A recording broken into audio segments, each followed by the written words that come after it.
आजचा नाश्ता बनवण्यासाठी इथे लागणार आहे आपल्याला 1.5 कप बेसन पीठ। आता हे घेतलेलं बेसन पीठ थोड्या वेळाकरता साईडला ठेवून द्यायचं आणि इथं स्वच्छ धुवून आणि पुसून घेतलेल्या भाज्या चिरून घ्यायच्या आहेत।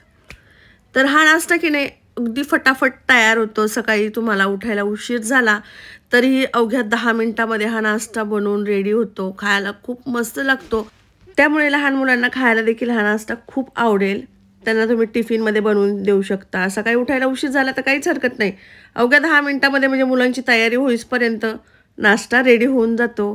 तसंच हेल्दी पण आहे, कारण आपण याच्यामध्ये भरपूर साऱ्या भाज्या चिरून घातल्यात। तसंच अगदी 2 टेबलस्पून तेल याला बनवण्यासाठी लागतं।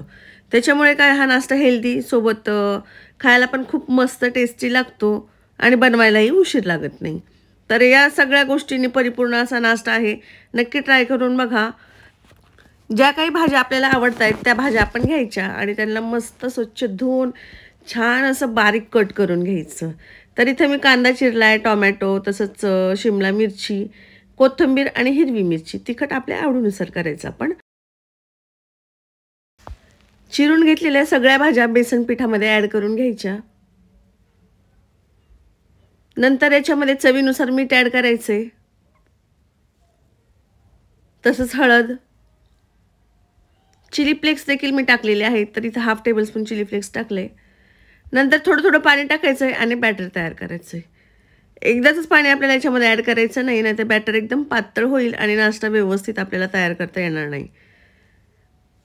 तर इथे थोडं थोडं पाणी करत मी बॅटर तयार करून घेतलेलं आहे। जास्त घट्टही नाही आपल्याला बॅटर तयार करायचं आणि जास्त पातळ देखील नसलं पाहिजे हे। तर मध्यम प्रमाणात हे बॅटर मी तयार करून घेतलेलं आहे। तर परफेक्ट असं आपलं बॅटर झालंय तयार आणि आता आपण नाश्ता बनवायला सुरुवात करूया। तर इथे मी एक 7 ते 8 ब्रेडचे स्लाइस घेतलेत। एक वाटी घ्यायची आणि वाटीने याला आपल्याला मस्त गोल शेप द्यायचा आहे।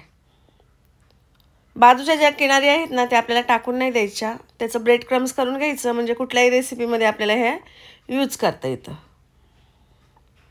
तर सगळेच ब्रेड मी बघा या पद्धतीने गोल शेपमध्ये कट करून घेतलेत। बेसनच्या बॅटरमध्ये याला डीप करायचं आहे, म्हणजे सगळं बेसनाचं जे बॅटर आहे याच्यावरती व्यवस्थित लावून घ्यायचं आहे। तर अगदी हलक्या हाताने आपल्याला हे बॅटर याच्यावरती लावून घ्यायचं आहे, नंतर ब्रेड तुटू शकतो। आता इथे गॅसवरती मी कढई ठेवली, त्याच्यामध्ये अगदी 2 टेबलस्पून तेल टाकले। बेसन पिठामध्ये डिप केलेलं ब्रेडचं स्लाइस जे आहे त्याच्यावरती ठेवायचं आहे। दोन्ही साईडनी मस्त गोल्डन कलर येईपर्यंत भाजून घ्यायचे। आता इथे वरच्या बाजूला थोडंसं बॅटर कमी वाटते म्हणून 1 टेबलस्पून बॅटर याच्यावरती टाकले आणि व्यवस्थित असं सगळ्या बाजूने पसरवून घेतले। नंतर त्याच्यावरती थोडंसं चिली फ्लेक्स टाकले आणि चिरलेली कोथिंबीर, म्हणजे नाश्ता दिसायला मस्त दिसतो।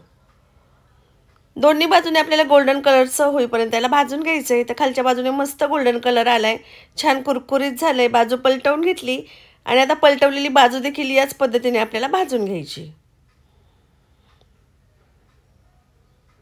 तर अतिशय मस्त टेस्टी हा नाश्ता लागतोय बघा। खालची बाजू पण खूप मस्त भाजली, कलर देखील किती छान आलाय बघा। आलटी पलटी करत मी या दोन्ही साईडच्या बाजू मस्त भाजून घेतलेल्या आहेत। खूप मस्त टेस्टी आपला नाश्ता झालाय रेडी।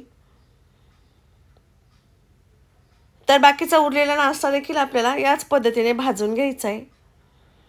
तर हे दुसरं ब्रेडचं स्लाइस देखील मी याच पद्धतीने भाजून घेते। मस्त कुरकुरीत वरच्या बाजूने होतो आणि आतल्या बाजूने सॉफ्ट, टेस्टला पण एकदम छान लागतो। तर इथे बघा नाश्ता मी रेडी करून घेतलाय। सगळ्या ब्रेडचे स्लाइस जे आहेत ते मी व्यवस्थित भाजून घेतलेत।